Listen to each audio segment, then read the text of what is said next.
Alrighty, here we are back for our third match of this league. We have a great hand here. Pretty darn good hand. Got a turn 1 War Falcon into turn 2 Lil Cathar or 2 Thraben Inspectors. Even have a turn. Even have only one Squadron Hawk this time. Gotta love it. So, the 1070 is in the case, and it is so far beautiful. Just got to mess around a little bit with the fan curve. The stock fan curve is a little weird, but that should be a problem. I don't know what the hell I'm up against. Could be Blue-Green Drake. I don't know my opponent's name off the top of my head, so I'm not exactly sure.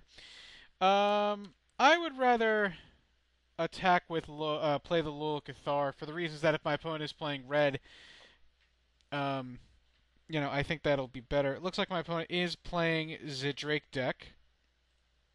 So I'm going to go ahead and attack for 4. Let's see if my opponent has a fog. They do not. So I think what I'm going to do here is just play Squadron Hawks just so I can get them out of my deck so that I don't draw them. 2 and 3. And then here I'd rather play the Thraben Inspector just to get the clue down in case my opponent has a bounce spell. In case my opponent maybe I need to draw a Bone Split or something. Looks like my opponent has Seagate Oracle. Guess that was a good reason to play the Acacian Javelineers. Oh, well, never mind.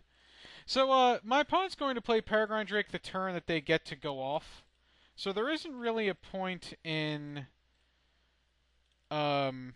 saving the journey there. You just want to beat in as much damage as possible, as they are now dead next turn. They are facing lethal. That's, let's see, it's 4, 5, 6, 7, 8. Oh, they're not facing lethal quite yet. But there's a Drake. Looks like my opponent is a vet, as they are playing old school Peregrine Drakes. They could just go off here and win. As I said before, you don't have anything against Drake. You just don't. There's really nothing to play against Drake. If they have a couple more and some fogs, that'll be a problem. Looks like they're using Ghostly Flicker. Yes. So they are going to draw a card with the Peregrine Drake. That could be good news for us that they don't have a fog. Not exactly sure, but we'll see. Okay, compulsive research. That's cool. It's also another reason why I don't really like playing White Weenie right now is you don't really have any game against Drake. Obviously, this would be a hand where Mana Tithe would be very good because then we would have a chance to just win the game. My opponent just got Tron, so we're probably dead. I can't imagine that I am in a very good shape here, so I'm just going to pause and wait for my opponent to be done, and then I'm probably going to concede, and we'll be back. Alright, so my opponent has the combo. Well, I've never actually looked at that mnemonic wall picture before when I got my eyes fixed. So yeah, I'm just going to concede. I'm not going to make my opponent play it out. I don't think my opponent's going to waste too much time, and I don't feel like wasting my opponent's time or mine. Now, the problem with Standard Bear is it's true, yes, you could bring it in, but as you see, it says while choosing target of spellcasting, spell availability, your opponents must choose at least one flag bearer on the battlefield if able.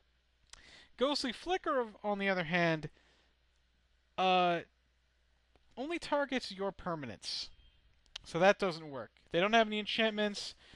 It's true that Dust to Dust gets rid of Prophetic Prism, but I mean, there's nothing in the deck that's worse than it. Holy Light doesn't do anything.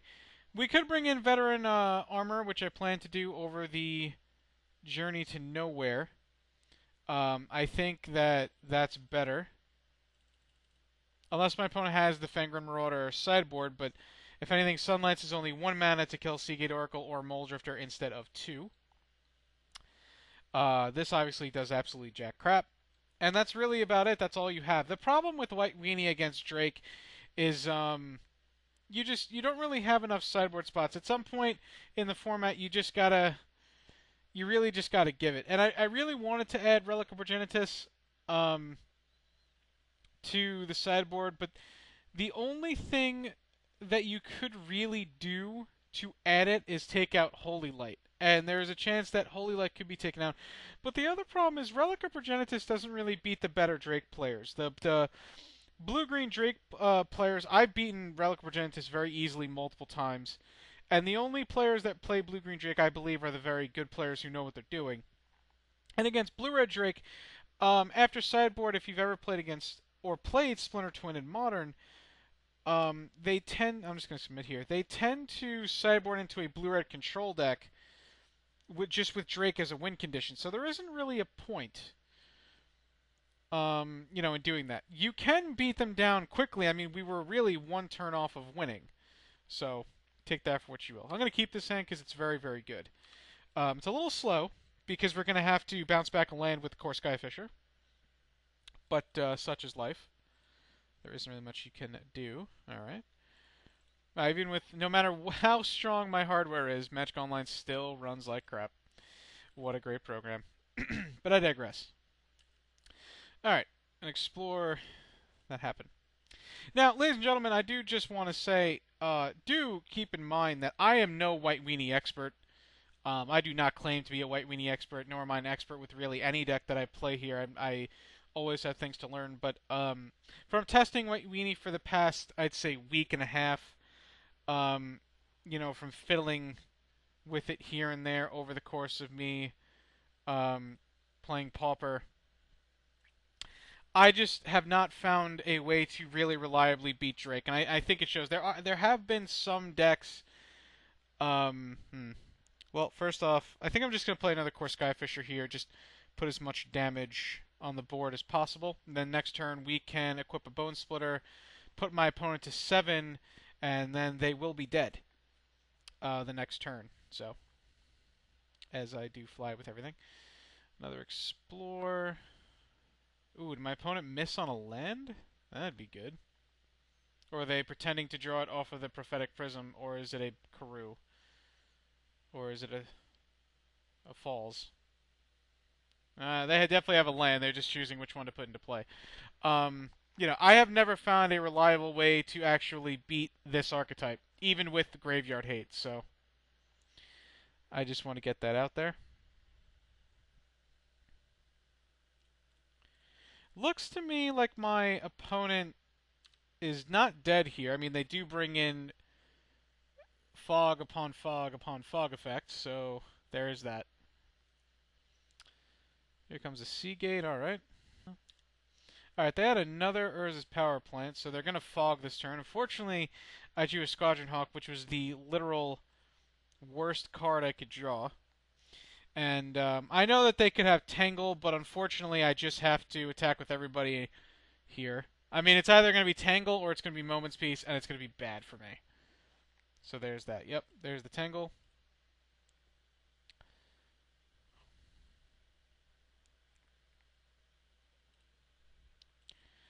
Go ahead and play a Hawk. Yes. 1 and 2. And Sunlance. And pass turn. I promise you, no one draws Squadron Hawks more than I do. So, throwing, caution to the wind here. When you pick when you pick this deck up, you will not get as unlucky as I do with Squadron Hawks. I can promise you that. That is why. I also decided to Sunlance the Seagate Oracle because I think if they're going to play a Peregrine Drake, they're going to win in the same turn. So there's really no point in holding it. I'd rather just get the better use of my mana, and it makes any flicker effects worse. So that's why I did that. Interestingly enough, my opponent Caravex torched my creature. Oh, that's peculiar. Alright, well, we're going to play Hawk here. And we're going to say no.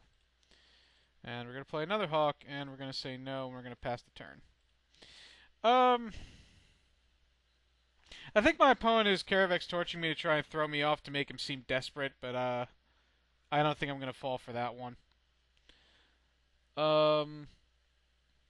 So, Would Mana Tithe have been good this game? No. Because Mana Tithe not only would have thrown my curve off, but it would never have actually countered anything here. So again, I don't like Mana Tithe again. I have not liked in any matchup that I have played in this series. But then again, what do I know? Probably just didn't run into situations where it's good. I'm sure it's good in other situations. I'm sure there are matchups where Mana Tithe is decent, but I haven't found them, so I don't know.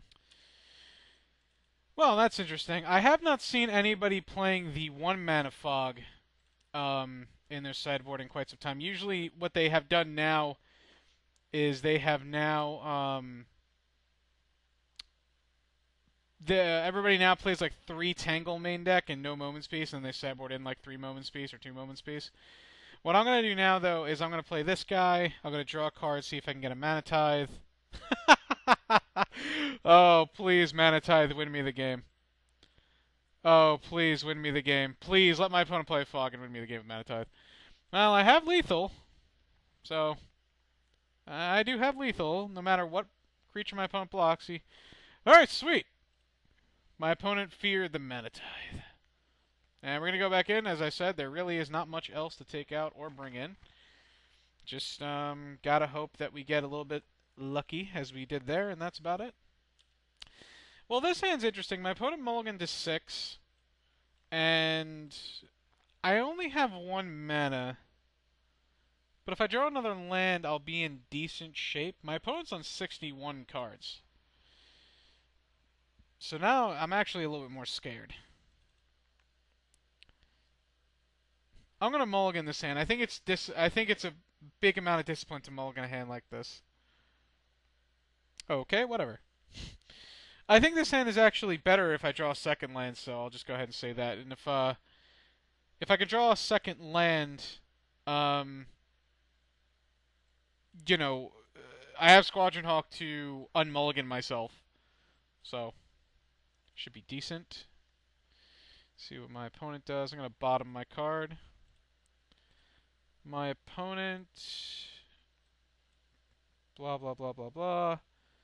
They put a card on top, so they may have kept a land, may have kept a spell. Not exactly sure. They're not looking for anything, so clearly they have whatever they so desire. Score Skyfisher, not looking too good. Not looking too good. Drew another Mana Tithe. Okay, well, I suppose if I'm not going to draw something to play, I suppose that's literally the actual best draw I could have. So, I suppose that's something.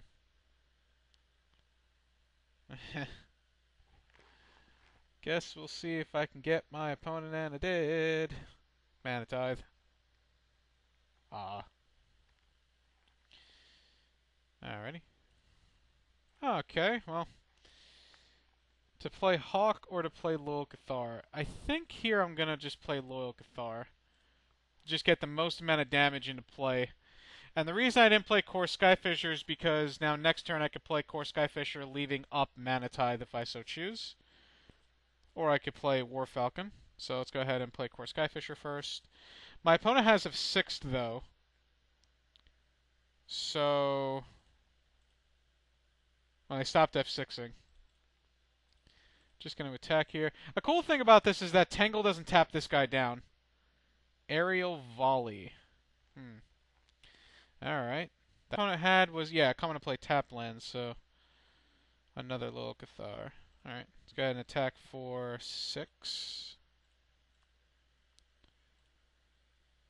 And here I'm just not going to play anything. I'm going to pretend like I don't actually have anything. Ah, that sucks. I mean, my opponent will tap out. Demonic Wall. Okay. That's not bad. They could go for Aerial Volley now if they wanted to. They're not going to, because my opponent is unfortunately smart. Another War Falcon. Alright. Let's go ahead and attack for 6 again. My opponent will block, and I'm going to Sunlance the crap out of this guy. My opponent is not going to Mana Tithe quite yet. I'm going to Manatide the aerial volley, though. Assuming... Oh, my opponent didn't play it. Alright. We'll see what happens this time. Well, they're at 6.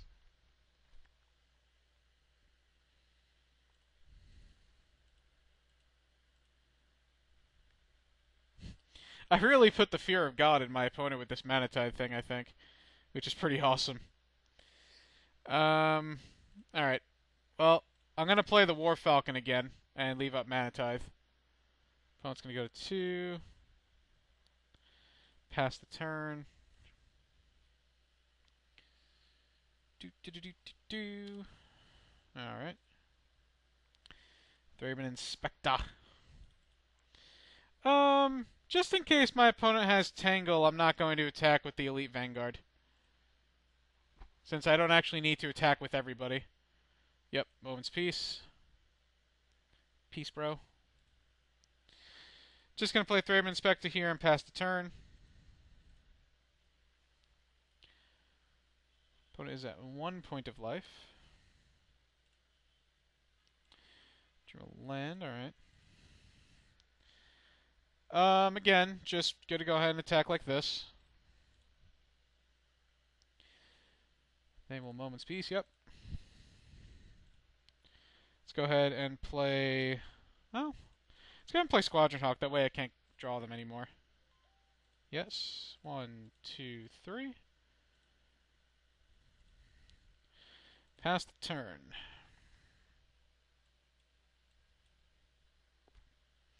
Oh, well, there's the Tron, but my opponent still says go. That's interesting. Bone Splitter. Alright. Attacks. Which fog do you have this time? Now it's Tangle, okay. I think I'll just leave up the Clue and the Manatide, though. I don't think committing anything else to the board really matters all that much. Opponent is playing a Mole Drifter, probably going to flicker it. Oh, no, sorry, they have Tron, so yeah. Alright, well, there's a 4C. Bottom, top, top, top. Yep, looks like we're dead. Well, there's a Prism. If they don't believe I have Manatithe, I can win. No, it looks like they kept as many fogs as they could. Sunlance, okay. Go ahead and Sunlance. Yep, there's the Moment's Peace just to show, like, dude, I have it. Don't even bother. Discard. Hawk. Hawk down.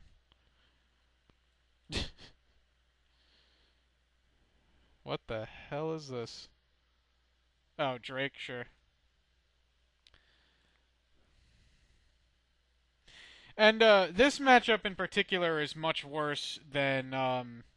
This, I believe, is, in general, your absolute worst matchup in all of Pauper, as White Weenie is Blue-Green Drake, because all they do, literally, is... What is my opponent doing? Oh, they're torching me? No! No! I Sunlanced it and I died! No! Well, I'm pretty sure my opponent only went for it because of that, so... Alright. Bunch of fogs every turn. My opponent would not have gone for it had I had the Manatithe up, so it doesn't really make a difference. But, yeah, so just give me a sec. Alright, so we, I think that's enough matches that shows, you know, it showed us against Blue-Green Drake, it showed us against another aggro deck, showed us against the Blue-Black control deck. So, what happened? We got a little unlucky against the mono-white deck, but the mono-white splash red, you know, metal robots, metalcraft, weenie, whatever the hell you're going to call it, they were just doing better things than us. Did get a little unlucky in games 1 and 3 to get mana flooded, but, you know, that just sometimes kind of shows what can happen in an aggro matchup when, you know, whoever draws more spells usually wins. We beat Blue-Black Control, I believe, 2-0. So yeah, that was surprising, but not really surprising. And we lost to Blue Green Drake. We did win one game where they stumbled and didn't really draw much, but the other two games, we weren't really ever in it. Uh, we kind of were and we kind of weren't. Should I add Relic of Progenitus to this deck? It's very possible. It's very possible that Holy Light just isn't really good in the format right now at all. It's very possible that this is not going to do much against Delver. Goblins has not been showing up at all much. The red deck wins deck you should be able to beat just with your removal and the Rune of Protection Reds alone. All your creatures are better as well. Do I like Mana Tithe? No. No, I don't like Mana Tithe. I hate the card, but the problem is I may have just faced matchups where it's not actually used. Will I be playing Mana Tithe after this recording? Probably not, but that's just my opinion. So what's my verdict on this deck? Well, I still recommend it to beginners, but the problem is I would not recommend it now. Well, why is that? One, I don't think it can beat Drake very easily. Two, I think if you're going to pick an aggro deck, there are plenty of other better aggro decks to choose from. There is Stompy, there's Goblins and Red Deck wins, there's Elves. Just all these decks that aren't just, straightforward aggro decks. Aggro strategies that either go wide or just, win particularly much more quickly or have, like Vines of Vastwood attached to them and stuff like that. Is this deck bad? No, I didn't say this deck was bad. I personally don't think that it's very good in the format, and I think that if you play it, you're not gonna do as well as you may want. Now, don't take my word for that because this deck has, 5-0'd some leagues in the past. I think in the past week, I think it's 5-0'd 2 different days. So I could be very wrong. Those guys are probably also much better than me, or could have just been running hot. That is just what happens. But yeah. Do I think a white weenie strategy in Pauper is bad? No, that's not what I said. What I think is this is not the type of white weenie strategy you want to go for right now. But then again, like I said, it has 5-0'd a couple of times. So take that for what you will. So in the end, would I recommend this deck? Yes and no. Yes, because it's a great deck for beginners. It's a great deck to get into Pauper with. No, because I don't think it's very well positioned in the format right now, but I could easily be wrong. So that is another episode of the Arctic Pauper Show, this time featuring White Weenie. I hope you guys enjoyed it. Thank you so much, and I will see you later. Have a nice day. Thanks for watching.